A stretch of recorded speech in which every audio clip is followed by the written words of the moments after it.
Opportunité de transformation.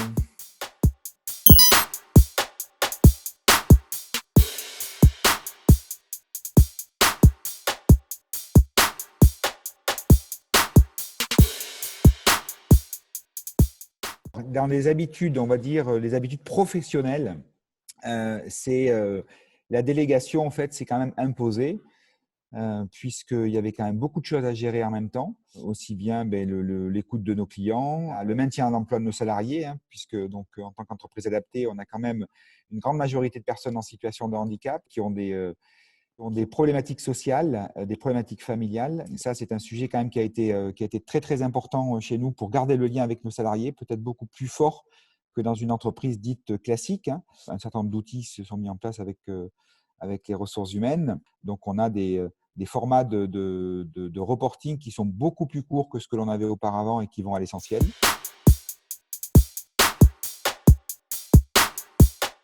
Ce qui peut peut-être être différenciant, c'est qu'il y a beaucoup d'éléments qu'on ne maîtrise pas.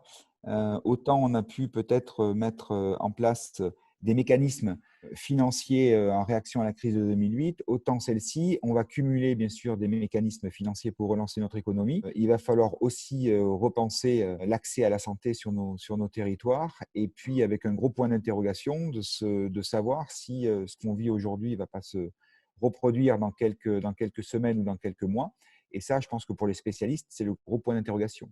On cumule tout en fait là. Les sujets de transition écologique qui sont quand même importants, sur lesquels il y avait une belle dynamique qui était mise en place, c'est-à-dire d'être attentif malgré tout à poursuivre ces sujets, même si pour certains, ils ne sont pas prioritaires. Et d'ailleurs, on le voit sur les engagements hein, qui sont donnés dans les différents dispositifs financiers. Aujourd'hui, il y a peu de contraintes, peu d'engagements qui sont demandés aux entreprises qui vont aujourd'hui solliciter les différents financements de l'État.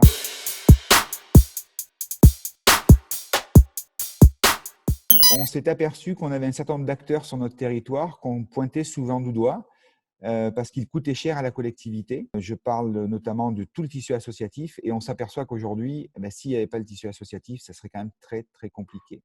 Notamment l'animation dans les quartiers, au-delà des quartiers prioritaires de la ville, mais dans tous les quartiers, la solidarité qui s'est développée, certains salariés aussi qui se sont mobilisés sur leur temps. Je pense que ça, c'est quand même le gros point positif et c'est là aussi me semble-t-il, quelque chose qu'il va falloir garder et trouver aussi de nouveaux mécanismes pour accompagner les associations qui, très souvent, ont des difficultés pour boucler les fins de mois et qui ont un impact sur le territoire, qui est un impact immatériel qu'il va falloir qu'on commence à chiffrer aujourd'hui.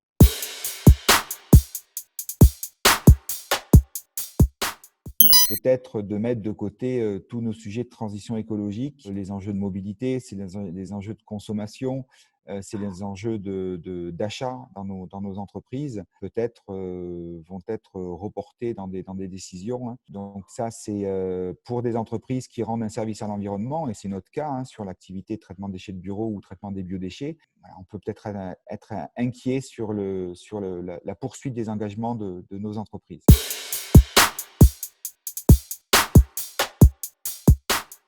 Peut-être que ça sera des WWW, peut-être, avec des hauts et des bas. Et c'est pour ça que moi, je suis convaincu qu'il ne faut pas reprendre les recettes d'hier. Il va falloir réinventer justement des choses, notamment dans les mécanismes de soutien de nos entreprises. Aujourd'hui, si on est assez factuel, qu'est-ce qu'on a pour sauver nos entreprises? On a de la dette, le PGE, le report des charges, les charges, qu'elles soient sociales, qu'elles soient de loyer, etc.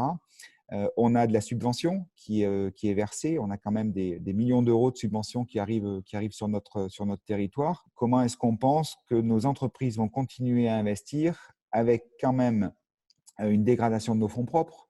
Nos résultats ne vont pas être très bons.